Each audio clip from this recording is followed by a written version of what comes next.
그 길을 따라줘. 하지만 이곳 절망의 창살 안에 주 내 맘의 문을 열 때 진실을 깨닫죠.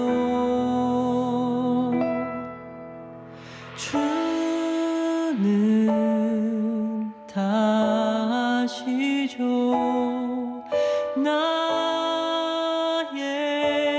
길을, 내 삶을 다 맡깁니다. 내 길 더 잘 아시니.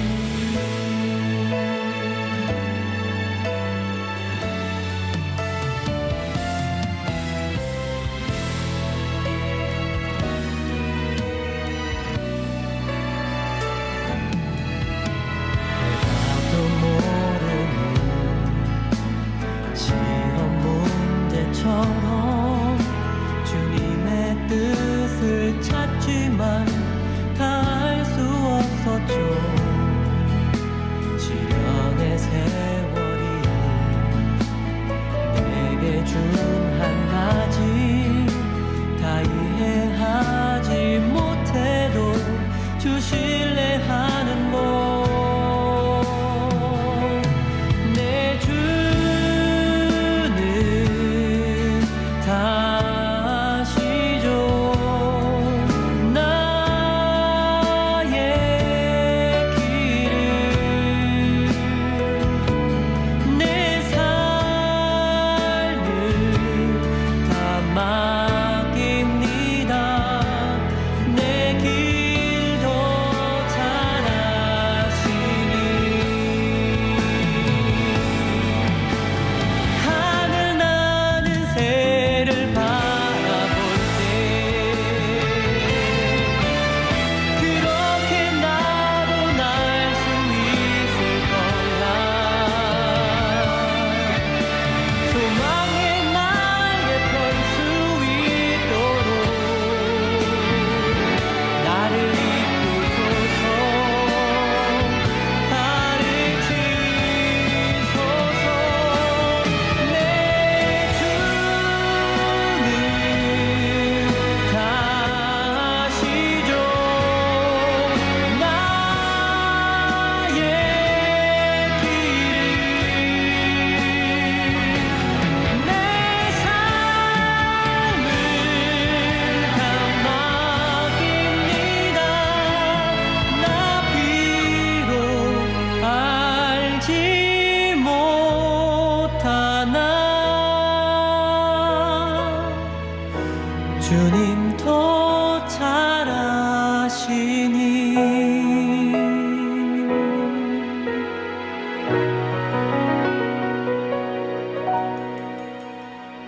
15일 차입니다. 오늘 주신 하나님 말씀은 에베소서 1장 5절입니다. 그 기쁘신 뜻대로 우리를 예정하사 예수 그리스도로 말미암아 자기의 아들들이 되게 하셨으니 아멘. 어제까지 우리 목적이 이끄는 40일 모든 것이 하나님으로부터 시작되어서 하나님 우리를 향하신 목적이 무엇이냐 하는 것 5가지 중에 첫 번째 예배에 대해서 말씀을 나눴습니다. 예배가 더 확장되고 예배가 더 다져지는 그런 시간이 되었으리라 믿습니다. 아는 것이 아니라 예배자로서 예배를 살아가는 우리 모든 새벽 예배자들이 될 수 있기를 소원합니다. 새벽 예배자로서 우리가 새벽을 깨운다라고 하는 것 참 귀한 겁니다. 특세와 특밤을 통해서 그것이 체질화되어질 수 있기를 축복합니다. DNA가 되어서 이제 예배의 삶을 우리가 살아가야 됩니다. 정해진 시간, 장소에서만의 예배가 아니라 우리의 삶이 예배가 돼야 되고, 그것을 위해서 이제 두 번째 초점이 무엇이냐?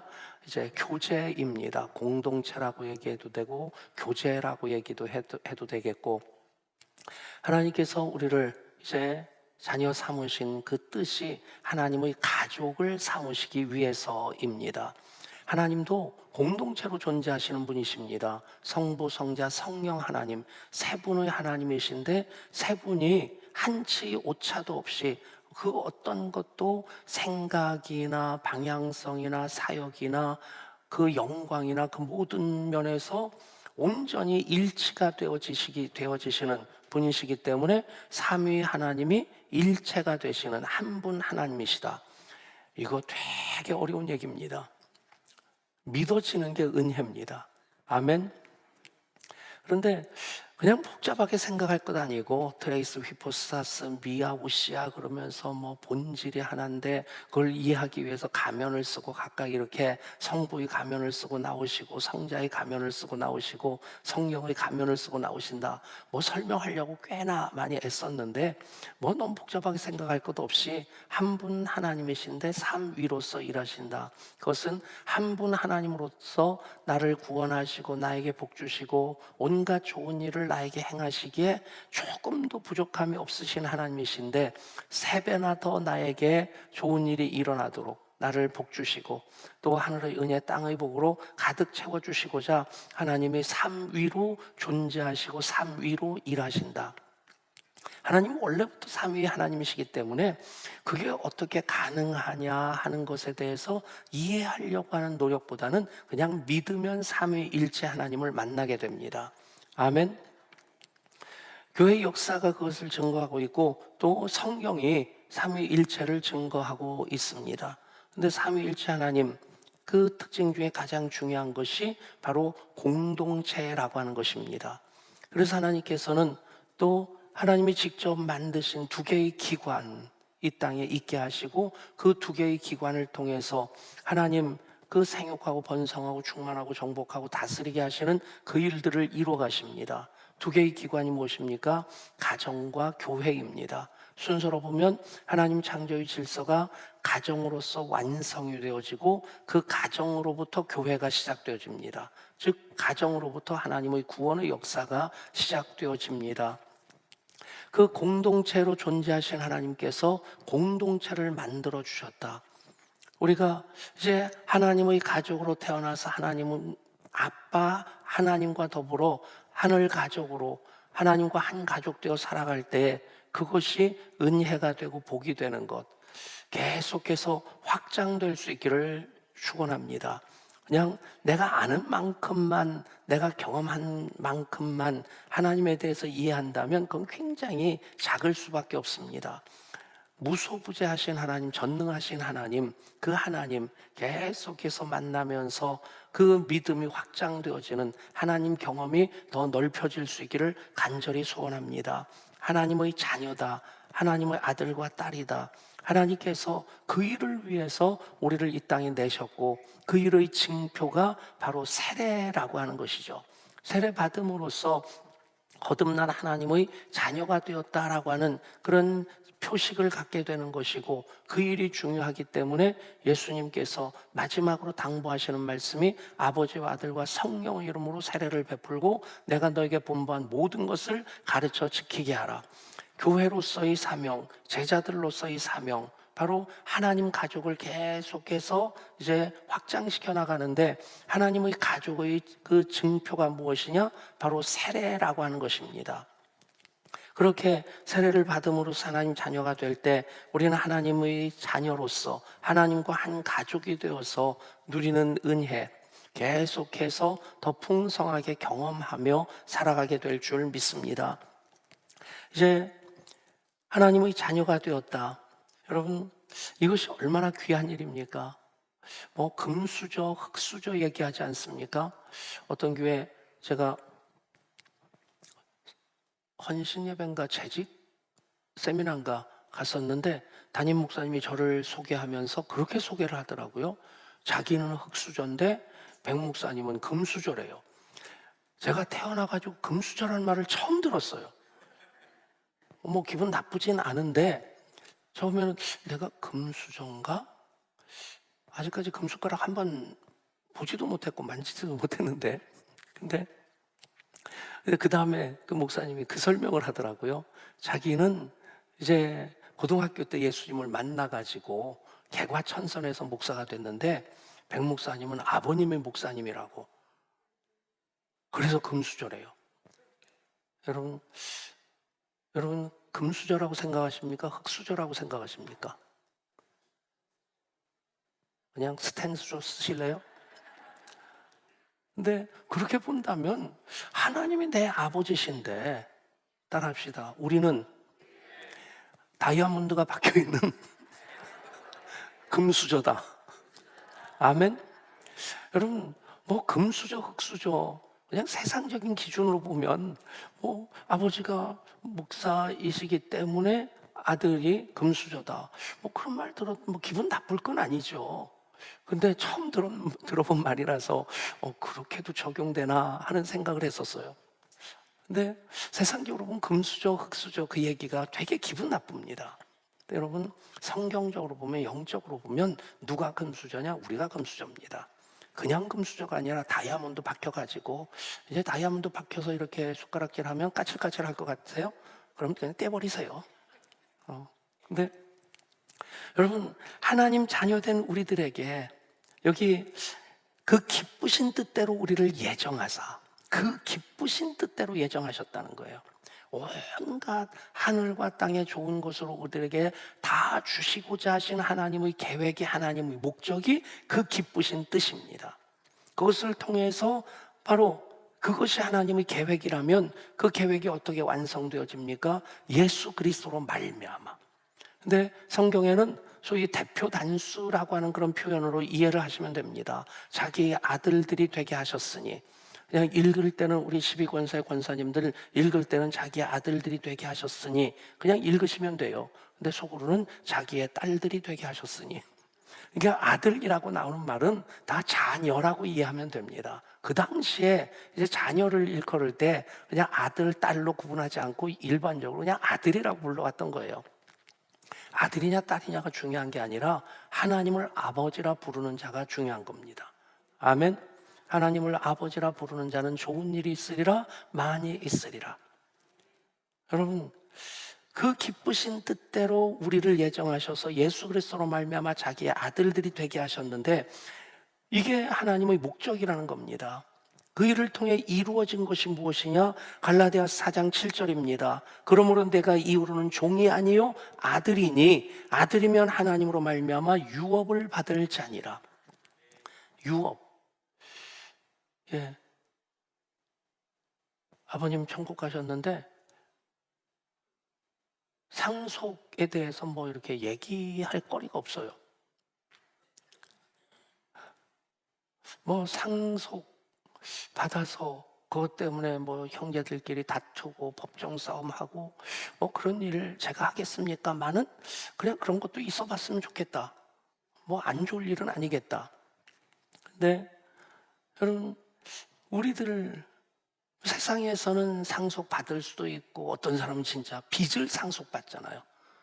그래서 그것을 이제 채무를 변제하기 위해서 뭐 상속 부존재 무슨 뭐 됐다 어려운 말로 이렇게 법을 만들어 놨던데, 뭐 그렇게 해서 이제 그 상속을 포기하게 되면 빚도 이제 상속받는 것을 이제 포기하는, 변제받는 그런 것도 있고. 근데 우리들은 하늘의 유업을 받을 자로서의 상속자라는 겁니다. 하늘의 유업을 이을 자, 하늘의 유업을 받을 자. 그것을 고린도서에서는 그리스도와 함께 후사가 되었다, 상속자가 되었다 말씀합니다. 함께라고 하는 것은 그냥 같이, 이제 뭐 당연히 하나님의 자녀들이니까 뭐 대목도 있겠지. 근데 굉장히 중요한 것은 그리스도와 함께라고 하는 것은 그리스도께서 받으시는 분량만큼 받는다는 겁니다. 여러분, 그게 하나님의 약속입니다. 그것이 하나님께서 기쁘신 뜻대로 예정하신 거예요. 우리는 이 세상에 살지만 이미 하나님의 자녀들이기 때문에 하나님을 아빠, 아버지라 부르며 살아가는 하나님의 자녀들로서 하늘의 유업을 이을 자인 것을 믿으시기를 바랍니다. 그것에 성경은 뭐라고 말씀하십니까? 빌립보서 4장 19절입니다. 나의 하나님이 그리스도 예수 안에서 영광 가운데 그 풍성한 대로 너희 모든 쓸 것을 채우시리라. 여러분, 너희 뭐든 쓸 것을 채우시리라 하는 그쪽만 바라보면 내가 그냥 욕심부릴 수 있을 것 같아요. 근데 그 전제 조건이 무엇입니까? 그리스도 예수 안에서, 또 하나는 영광 가운데. 여러분, 그리스도 예수 안에서 영광 가운데 우리 모든 쓸 것을 풍성하게 채워주시는 하나님이심을 믿으시기를 바랍니다. 그리고 그렇게 살아가실 수 있기를 바랍니다. 집사람이 가끔 그래요. 여보 너무 신기해, 너무 감사해. 그러면서 얘기하는 거 보면요, 예를 들어서 참기름 떨어져서 참기름 사야 되겠는데, 그런데 새벽기도 때 누가 봉다리를 놓고 가가지고 이게 뭐야 하고 열어봤는데 참기름병이라는 거예요. 뭐 저는 그런 식, 아주 작은 것이지만, 사소한 것이지만, 그거 필요한데 사야 되겠는데, 있으면 좋겠는데, 그러면 아주 작은 것, 그런 것들을 누군가를 통해서 이렇게 공급해 주시는 하나님. 여러분, 그게 얼마짜리냐 하는 것보다 하나님이 주셨다는 그것 때문에 너무 기분 좋아하는 거예요. 너무 행복해 하는 거예요. 여러분, 그런 일들이 여러분들 가운데 계속 경험되어질 수 있기를 축복합니다. 너의 하나님, 나의 하나님이 그리스도 예수 안에서 영광 가운데 그 풍성한 대로 너희 모든 쓸 것을 채우시리라. 여러분, 그리스도 예수 안에서 영광 가운데 그 풍성한 대로, 그리고 우리 모든 쓸 것, 어떤 사치스럽게 하는 것 아니고, 욕심 부리는 것 아니고, 다른 사람들에게 뭐 이게 허세 부리려고 하는 것 아니고, 우리 쓸 것, 하나님 필요한 것, 아쉬운 것 보시고 그것을 공급해 주신다. 이 시골에서 이 담장을 마주하고 이렇게 혼자 사시는 할아버지하고 혼자 사시는 할머니하고, 그런데 이 두 분이 사이가 엄청 안 좋답니다. 근데 싸우면서 정이 들은 거예요.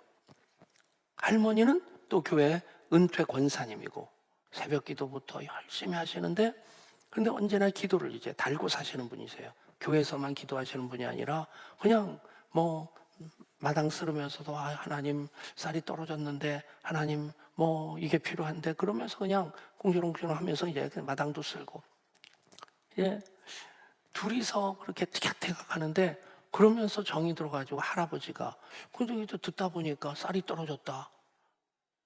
그러니까 그냥 할머니 모르게 이제 쌀을 슬쩍 갖다 준 거예요. 그러니까 이 할머니가 하늘을 보면서, 그렇게 하나님 어떻게 이렇게 내 기도를 들으시고 쌀을 갖다 주셨느냐고. 그러니까 이 할아버지가, 그건 내가 준 거야. 그럼 뭐라고 하겠어요? 할머니가 고맙다고 해야 되는데, 하나님 저 심술 테니 영감도 감동시켜 주셔서 이런 걸 줄 수 있는 마음 갖게 하셔서 감사하다고. 여러분, 그럴 때는 그 할아버지한테도 고맙다고 하면 되는데, 어쨌든 하나님께서 공급해 주시는 것, 우리 쓸 것을 그 풍성한 대로 채워주시는 하나님이시다. 어제 그저께죠, 수요일날 저녁에 삼성교회에서 양주 기독교연합회 3.1절 기념 예배가 있었어요. 강사로 오신 분이 분당 할렐루야 교회 김승욱 목사님이신데, 뭐 사진으로만 봤다가 그분 이렇게 설교를 듣는데 참 맑은 분이다 하는 느낌이 왔고, 근데 그 얘기를 마지막에 하더라고요. 코로나19, 그러니까 본인이 초등학교 3학년 때 가족이 이민 갔고, 그리고 더 거기서 사모님도 만났고, 거기서 목회하다가 이쪽으로 왔으니까 가족들이 다 미국에 있다는 거예요. 근데 장모님이 코로나에 걸렸대요. 장모님이 코로나 걸렸다가 나중에는 다 그렇지 않습니까? 여기나 거기나 다 격리된 상태로 그렇게 임종을 맞이하게 되는데, 마지막에 이 스마트폰으로 영상 통화를 하게 해주더라는 거예요. 근데 장모님이 그 코로나19 딱 걸리는 그 순간부터 코로나19, 미국에서 확진자가 몇천 몇 명이, 굉장히 많죠? 죽은 사람이 50만 명이 넘으니까 전 세계에서 1억 2천만이 넘는 숫자가 지금 감염됐고, 우리나라든 확진자가 나은 사람까지 포함해서 확진자 발생된 것이 9만 명이 넘었고, 그 중에 1,600명 넘게 죽었고, 다 우리는 숫자로 보지 않습니까? 몇 명 발생됐다, 몇 명 죽었다. 뭐 동두천에서 80명이 집단 감염됐다. 뭐 그러면 숫자로만 봅니다. 근데 그 목사님 얘기가 너무 마음에 와닿는 거예요. 그 장모님이 감염되었다는 소식을 듣는 순간 이 모든 것이 숫자가 아니더라는 거예요. 한 사람 한 사람 누군가의 가족이고 그 가족이 감염되어서 격리되었을 때 만날 수 없는 그런 상황 가운데서 정말 애가 타는, 그러다가 회복돼서 다시 돌아오면 되는데 그냥 가족을 떠나게 되면 다시 만나지도 못하는 겁니다. 심지어는 그냥 장례식 다 끝나고 유골만 전달되는 경우도 있고. 여러분, 제가 이 말씀 드리는 것은 우리가 하나님의 가족이 되었을 때 하나님께서 우리 한 사람 한 사람을 어떻게 보시겠냐는 것입니다. 78억 분의 1로 볼까요? 한국의 850만 크리스찬 중에 한 사람으로 보실까요? 여러분, 공동체라고 하는 것은 바로 이겁니다. 가끔 말씀드리지만 너 없이는 나 못 살고 나 없이는 너 못 산다. 한번 옆에 분하고 해보시겠어요? 그 너라고 할 때 연세 드신 분 계시면 권사님 없이 나 못 살고, 좀 이게 그런 거 이게 응용을 잘 하셔야 되지. 옆에 성질 안 좋은 장로님 앉아 계신데 너 없이는 나 못 살고 그랬다가 나중에 불려가지 마시고 예, 한번 해보세요. 너 없이는 나 못 살고 나 없이는 너 못 삽니다. 아멘. 여러분, 이게 막연한 얘기가 아니에요. 인사치레가 아니고 하나님과 우리의 관계입니다. 아멘. 우리도 하나님 없이 못 사는데 하나님도 또 없으면 뭐 딴 애들이 있잖아. 뭐 목사가 너 하나냐? 신흥관도, 여러분 대한민국에 5만 개 이상의 교회가 있다면 목사가 몇 명이겠어요? 우리 교단만 해도 거의 뭐 2만 명 안팎 될 겁니다. 훨씬 넘을 것 같아요. 예, 그 조사해서 다음에 알려드리도록 하겠고, 그리고는 또 잊어버리면 그냥 넘어가시고. 여러분에게 백성원 목사가, 여러분에게 김병일 목사님, 홍창현 목사님, 또 이윤표 목사님, 오지혜 목사님 등등이 3만 명 중에 한 사람으로 보입니까? 그러면 재미없잖아요. 그게 무슨 관계예요? 그냥 우리 목사님. 여러분, 그게 관계입니다. 그게 공동체입니다. 저보다 잘생기고 키 크고 설교 잘하고 많이 공부한 사람이 있어도 여러분들이 예한교회 교인이기 때문에 예한교회 목사가 소중한 거예요. 집 나간 아멘을 찾습니다. 옆에 분에게 한번 이렇게 얘기해 보세요. 이럴 때 아멘 하면 어디가 덧나요? 해보라니까요. 시작. 여러분, 그 모든 것은 하나님과 우리의 관계입니다. 하나님과 나와의 관계입니다. 하나님께서 나를 그냥 78억 분의 1로 보지 않으시는 거예요. 대한민국에 뭐 8만 명이 될지 10만 명이 될지 모르는 목사 중에 한 사람으로 안 보시는 겁니다. 여러분, 그 하나님을 향해 나도 모든 시선을 드리는 것이 예배고, 그래야 되는 것이 그 하나님 나에게 모든 시선을 주십니다. 여러분, 하늘의 유업을 이을 자로서 우리는 이 땅에 살아갑니다. 그 유업에 대해서 베드로전서 1장 4절에서 또 말씀합니다. 썩지 않고 더럽지 않고 쇠하지 아니하는 유업을 잊게 하시나니 곧 너희를 위하여 하늘에 간직하신 것이라. 그 김수훈 목사님이 그 얘기를 꺼내면서 정말 가족들이 간절히 기도했대요. 그런데 하나님께서는 다르게 응답하셨는데 이 땅에서의 치료를 허락하지 아니하시고 하나님 나라에서의 완전한 치료로 부르셨다. 그 표현이 너무 좋았어요. 여러분, 우리는 이 죽음이라는 것에 대해서, 또 기도하고 기도에 대해 응답하는 것에 대해서 언제나 나를 기준으로 생각하니까 좋은 건 나쁜 거로 나눕니다.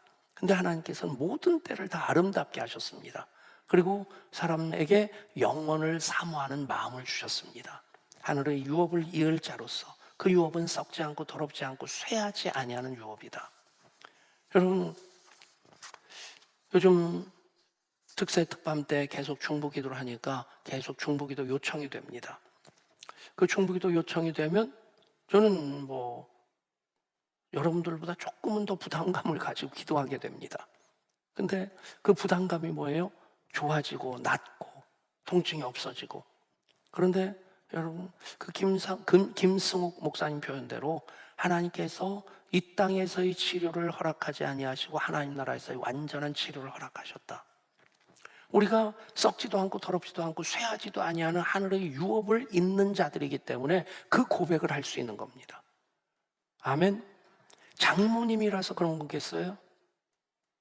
목사님 어머니가 아니라서 그렇게 얘기하는 게 아니라 우리 모두가 하늘의 유업을 이을 자로 살고 있기 때문입니다. 그것을 우리가 하나님의 가족으로 교회 공동체 안에서 그리고 전국 가족으로서 우리 가정 생활을 할 때에 우리는 그것 하나하나 느껴야 되는 겁니다. 경험할 수 있어야 됩니다. 여러분, 교회 생활하면서 천국을 경험하실 수 있기를 바랍니다. 교회 생활하면서 예배드리고 사역하고 교제하고 모든 일을 통해서 모든 것이 다 아쉬워서 에라 천국이나 가야지 그런 천국이 아니라 이 땅에서 경험했기 때문에 더 사모하는 천국이 되어야만 합니다. 하나님 그 기쁘신 뜻대로 우리를 예정하셨는데 그것을 그리스도 예수로 말미암아 자기의 아들 딸이 되게 하셨는데 그것을 어디다 담아주셨느냐? 바로 공동체입니다. 교회 공동체, 목장 공동체, 다음 세대, 우리 가정. 여러분, 그것이 우리를 이 땅에 있게 하시는, 이 땅에서 하나님 자녀로 살게 하시는 하나님의 뜻인 것을 믿으시기를 바랍니다. 하나님 자녀된 우리들, 이 세상에서 가장 큰 특권으로 살아가는 사람들입니다. 그 특권, 하나님의 가족으로 태어났다. 하나님 가족의 그 소중함을 오늘부터 이제 오늘 밤 금요성경 집회 때도 그리고 이제 다음 주 5번 계속 월화수목금까지 말씀을 이어가게 됩니다. 두 번째 초점 바로 교제입니다. 코이노니아 공동체. 첫 번째는 예배.